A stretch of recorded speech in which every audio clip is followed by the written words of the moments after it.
원래 이렇게 잘 준비를 됐었어야 되는데 자료가 준비되어 있는 줄 알고 제가 다운받지 않고 있었는데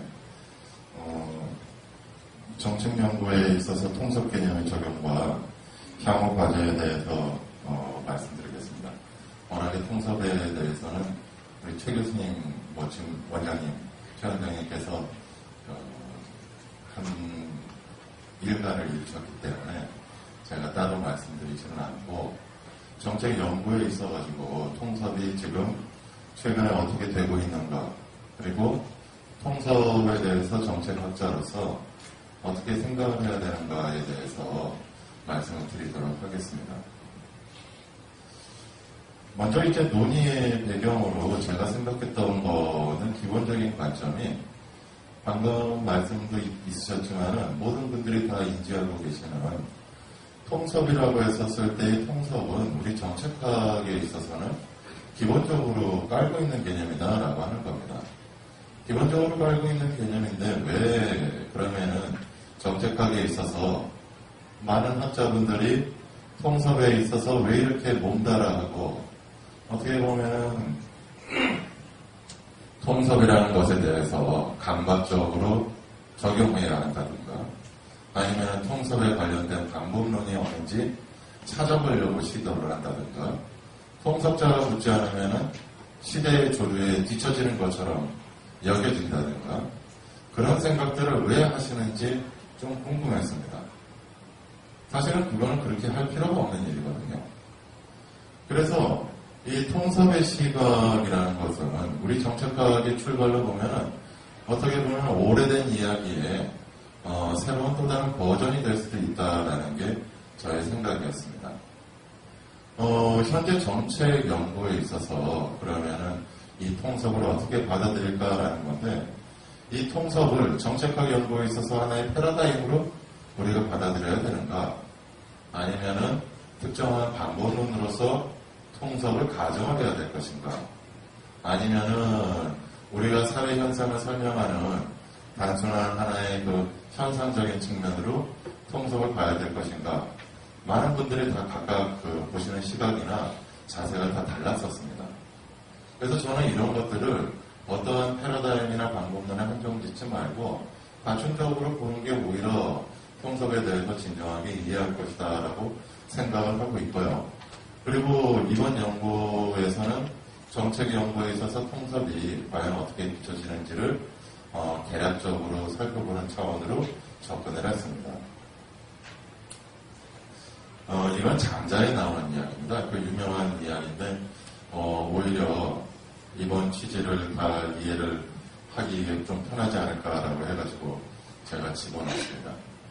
혼돈을 위해가지고 숲과 흙이라는 이제 이 전설 속에 나오는 남해와 북해의 임금이 혼돈이 워낙에 이 두 숲과 흙을 잘 대접을 해주니까 찾아가서 생각을 합니다. 본인들끼리.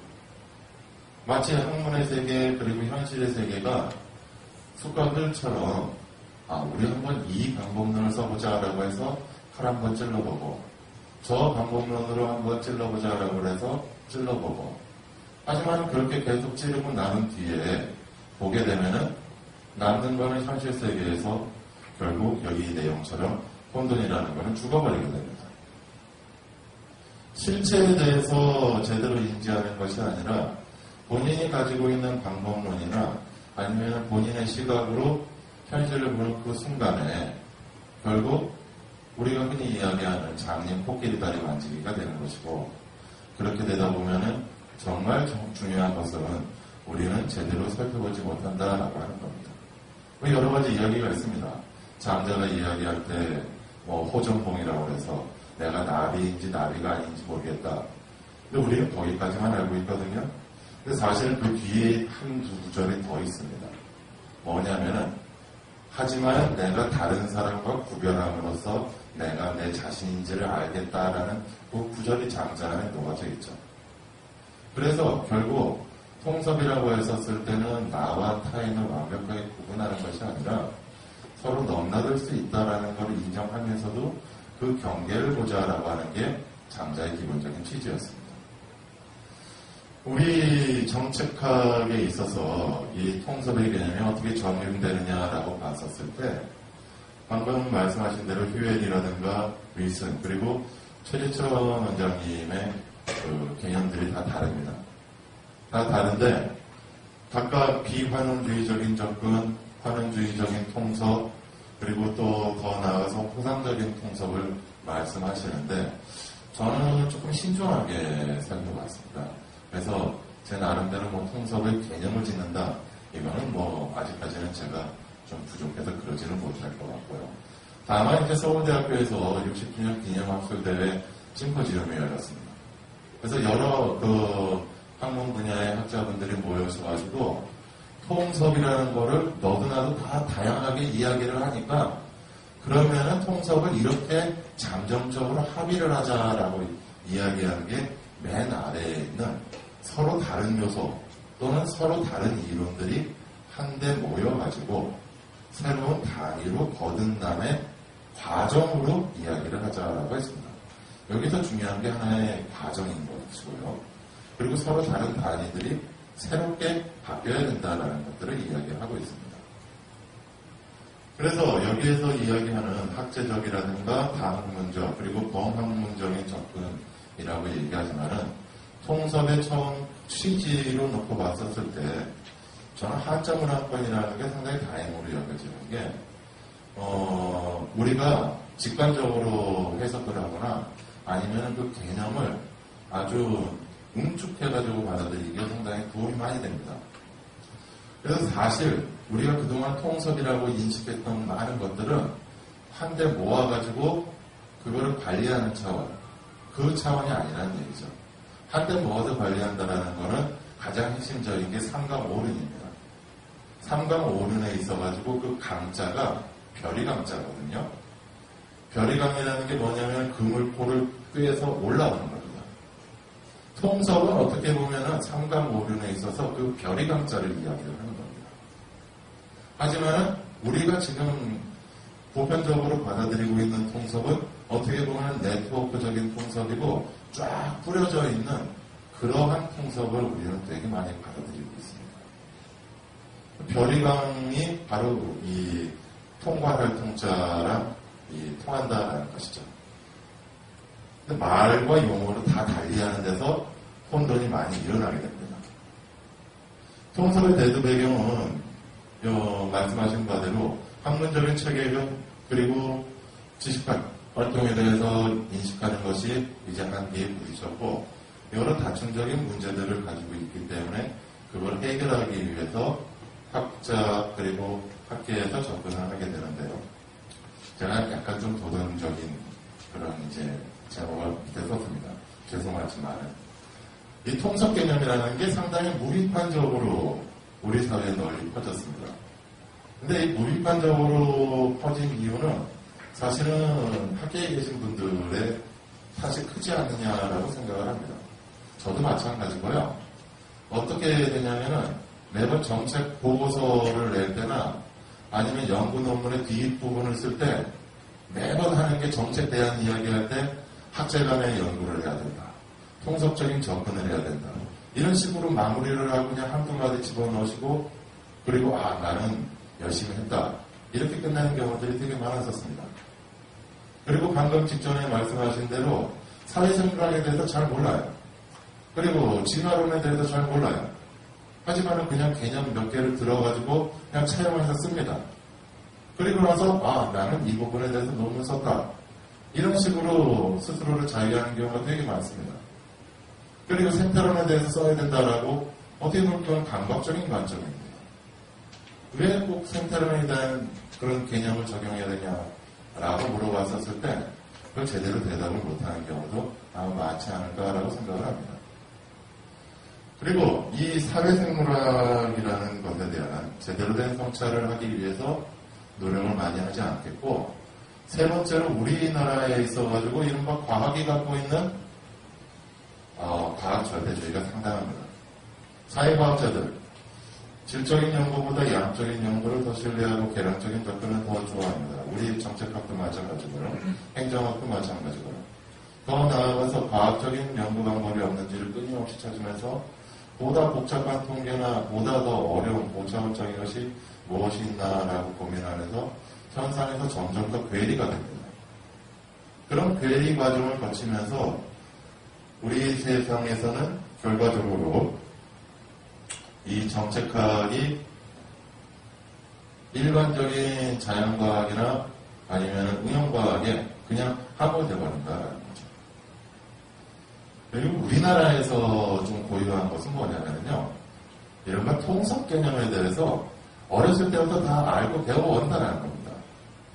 전통사상적인 측면과 문화적인 측면으로 우리나라에서는 통섭이라는 걸 아주 자연스럽게 여겨요. 제가 예전에 처음 이제 통섭 개념 이전에 얘기했었던 게 퍼지였었던 그 용어를 사용했던 시절이 있었습니다. 그리고 그 이전에는 또 이어령 선생님께서 우리나라 한국 문화에 대해서 세부적인 분석을 해가시면서 뭐 여러 가지 개념들, 한국 문화의 원형들 이런 것들을 이야기를 하시는 경우가 있었는데 결국 그거는 지금 와서 생각해 보면은 어떤 측면에서는 순환적이고 어떤 측면에서는 음양이 융화되는 전체론적인 관점을 많이 이야기를 하셨었습니다. 근데 우리나라는 그런 것들이 유교, 불교, 도교 이러한 전통사상이 아까 말씀하신 우리나라 한민족의 유전 형질로 남아있다라는 거죠. 그런 면에서 사회생물학에서 이야기하는 개념과 전통적으로 이야기하는 통섭적인 관점이 결합이 돼가지고 일반인들도 그냥 이야기하면서 씁니다. 자, 그러면은 이제 정책학이 갖고 있는 학문적인 정체성과 당면한 문제는 어떤 것이 있느냐라고 하면은 라스웰이 제시한 초기 정책학의 맥락 지향성이라든가 문제 지향성 그리고 영합 방법 지향성은 기본적으로 통섭 그리고 기본적인 정책 현실에서 괴리되지 말아야 된다라는 것을 엄중하게 경고를 하고 있습니다. 하지만 이러한 정책학이 갖고 있는 태생적인 범학책성이나 아니면 인본주의적인 그런 성찰성이 저희와 같은 이제 후배학자들로 점점 흘러내려오면서 상당히 거세당하기 시작을 합니다. 학문의 초기 이념이 거세당하기 시작을 하면서요. 이른바 도구주의적인 함몰이라든가 계량주의적인 편향 그리고 더 나아가서 해외 이론을 적용하고 검증하는데 보다 더 많은 관심을 기울이게 됩니다. 최근에 통섭 개념에 대해서 논의를 본격적으로 하고 계시는 분들은 거의 없습니다. 칼럼 많이 있었고요. 그리고 이 이전에 여러 정책학회 학회장님들이라든가 학회보의 통섭 이야기를 많이 했었죠. 그리고 세션 구성했습니다. 정책학의 정체성 이야기를 한다든가 한국 행정학의 정체성을 이야기하고 한국화를 이야기했을 때 통섭 얘기 많이 하셨지만은 결국 그걸 제대로 반영하지는 못했습니다. 정책 대안이나 처방 측면에서 부분적으로 언급됐지만은 직접적인 통섭 연구는 드물었는데 다만 한 두세 개 연구가 있었습니다. 최근에 2000년 이후에 오철호 교수님하고 그리고 장현주 교수님이 아주 따끈따끈한 2014년 논문을 만드셨죠. 자, 그러면 이제 우리가 가져야 될 것은 바로 이겁니다. 정책 연구에 있어서 과연 통섭적인 접근에 대해서 어떻게 해야 될 것인가? 기존 학자들은 통섭 개념에 대해서 시도를 하지 않았었던가? 통섭 타입들이 없다라고 그래가지고 과연 정책학은 통섭에서 소외됐었던가? 그리고 앞으로 정책의 연구에 있어서 통섭은 어떻게 자리를 매김해야 될 것인가? 패러다임인가? 방법론이나 아니면 개개인이 갖고 있는 학자의 학문적인 성향이나 철학으로 통섭을 이해해야 되는가라는 거죠. 솔직히 조금 약간 좀 죄송한 말씀이지만은 겉멋 들어가지고 통섭을 얘기하는 것을 몇 번 제가 본 적이 있습니다. 근데 그건 통섭이 아니라는 얘기죠. 자, 통섭이라고 했었을 때 다른 분야의 개념을 단순하게 차용하거나 정책 은유의 일환으로 부분적으로 사용한 것은 통섭으로 볼 수가 없다라고 저는 생각을 합니다. 하지만은 그럼에도 불구하고 현재 출발 단계에서 통섭이라는 개념을 지나치게 협의를 규정을 한다든가 지나치게 세부적으로 규정하는 것은 조금 위험하고 그 다음에 논의를 활성화시키기 위해서는 약간의 여지를 남겨줘야 되지 않는가라고 하는 게 제 생각입니다. 그리고 이 통섭이 하나의 담론으로서 시사점을 준다라고 하면은 제가 여기서 문태영 교수님의 이야기를 하나 집어넣는데 정책 담론이라든가 이른바 후기 실증주의자들의 주장을 우리들이 한번 또 진지하게 고민을 해봐야 되지 않을까라고 하는 게 저희 생각이고요. 사실 정책의 맥락을 최적의 조합을 파악한다는 것은 불가능합니다. 정책을 아무리 분석을 하고 정책을 아무리 평가를 한다고 해도 어떻게 보면 불가능에 계속 도전하는 거랑 마찬가지겠죠. 그럼에도 불구하고 이 여러 조합들을 넘나들면서 살펴봐야 되는데 다만 이제 유의할 게 이 세 번째입니다. 무조건적인 통섭적 접근의 모색은 정책 문제 해결 과정에서 갈등을 증폭시킬 수 있다는 건데요. 어떤 거냐면요.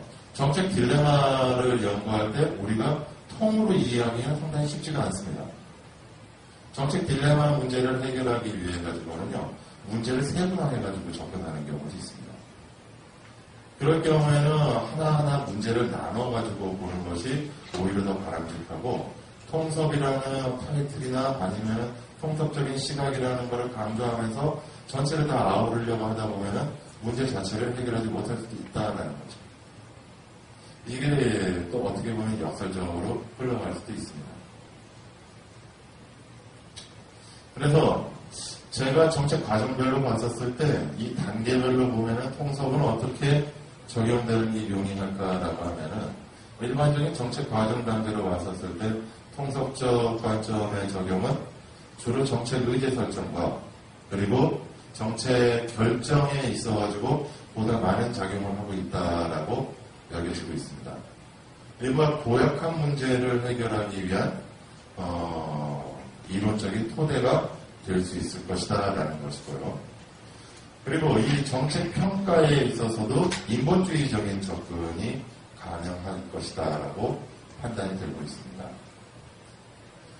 그리고 이제 통섭에 있어서 정책 정합성의 문제와 그리고 정책 집행에 있어서 갈등 해결 과정이 통섭을 통해 가지고 우리가 해결할 수가 있을 것이다 라고 하는 게 저희 생각인데 보다 좀 구체적으로 좀 세부적으로 놓고 보면은 이른바 통치불능의 사태를 단순하게 정책학 시각에서 접근을 해서 문제를 해결한다라는 것은 어렵지 않느냐.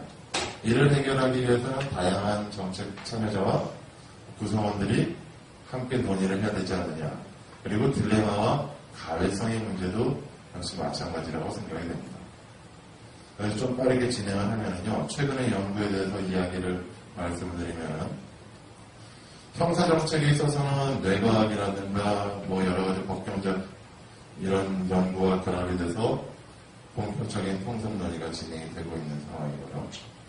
그리고 신태석 선생님 외에 다른 분들이 연구할 경우에는 조직의 인적 자원 관리 차원으로 조직의 인적 자원을 어떻게 통섭적 인재를 키울 것이냐 이걸 평가를 해보자 라고 해서 세 가지 요소로 구분을 하는 경우도 있었습니다. 또 최근에 이제 여러 이슈들이 있는데 환경, 도시, 그 다음에 지역, 디지털 사회, 복지, 규제 여기에 있어서는 통섭적인 접근을 취하는 이제 결과가 이제 나타나고 있었고요. 또한 이제 제가 몇 가지 예를 더 들려고 하다가 좀 줄인 것 중에 이른바 공공 디자인입니다. 예전에는 주요 정책의 하위 범주에 머물렀거나 새로운 정책 대상이 아니었는데 그게 등장하는 경우가 있을 수 있다는 거죠. 공공 디자인 같은 경우에는 최근에 강조가 되고 있습니다. 퍼블릭 릴레이션스나 아니면은 예술과 인문화 그리고 행정학적인 목적이 결합이 된다라는 식으로 이제 새롭게 이야기를 하고 있는데 거기에서는 통섭적인 접근을 당연시하고 있더라라고 말씀드리고요. 그리고 박근혜 정부의 창조경제나 융합행정은 당연히 한번 통섭적인 접근을 통해서 우리가 평가를 해볼 필요가 있다라고 여기고, 재밌는 연구 하나가 있어서 살펴봤는데, 이혜진 선생님 외에 다른 분들이 정책의 융합성을 평가하는 그런 이제 이 융합성 평가 프레임워크를 연구한 적이 있었습니다. 이건 뭐냐면요, 개별 정책이 융합에 어느 정도 기여하는가를 평가를 하는 거였어요. 그렇다면 역으로 이야기를 한다면 정책의 수립과 집행이 어느 정도 통섭의 시각에서 이루어지고 있는가도 볼 수 있지 않을까라는 것이었고, 우리가 요즘에 뭐 너도 나도 이야기하는 빅데이터 같은 것도 역시 통섭으로서 해결을 해야 되지 않을까. 다만 이제 향후 연구에서 몇 가지 말씀을 드리면요, 통섭이라는 것에 대해서 지나치게 강박이나 조급증을 버려야 되고, 그리고 우리가 중요한 게요, 넘나든다라고 이야기하고 좋은 이제 그 개념을 공유하는 걸 얘기하지만은 사실은 수직적인 상하관계로 예속되는 경우가 많습니다. 학문에 있어서. 그런 수직적인 상하관계를 벗어나려는 노력을 해야 되지 않을까라고 생각이 됩니다. 마지막으로 이제 다시 이제 그 고정 하나 집어넣습니다. 맹자의 진심장구 상에 나오는 이야기인데요. 공자가 일찍이 저 동산에 올라가서 노나라를 작다고 얘기하셨고, 태산에 올라가서 천하를 작다라고 얘기하셨는데, 이 말의 맨 뒤에 뭐라고 나왔냐면요, 군자가 도의 뜻을 두었다면은 마디마디 이룩하지 않고서는 전체에 통달할 수 없다. 이 앞에는 물 웅덩이 이야기가 나옵니다. 물이 흘러가서 합쳐지려면은 웅덩이가 가득 차야 흘러가게 된다는 거죠. 우리가 정책학에 있어서 통섭을 적용하기 위한 여러 가지 접근을 시도하지만은 정책학자들이 정책학에 대한 기본적인 소양이나 아니면은 학습, 그리고 지식의 심화가 없이 무분별하게 통섭이라는 것을 주창을 하면서 물을 흘려보낸다라고 한다면은 그 물은 흘러가지 않을 것이다라는 게 저의 생각입니다. 참고문은 여러 가지 있는데 이거는 나중에 해보시고 이만 마치도록 하겠습니다. 수고하셨습니다.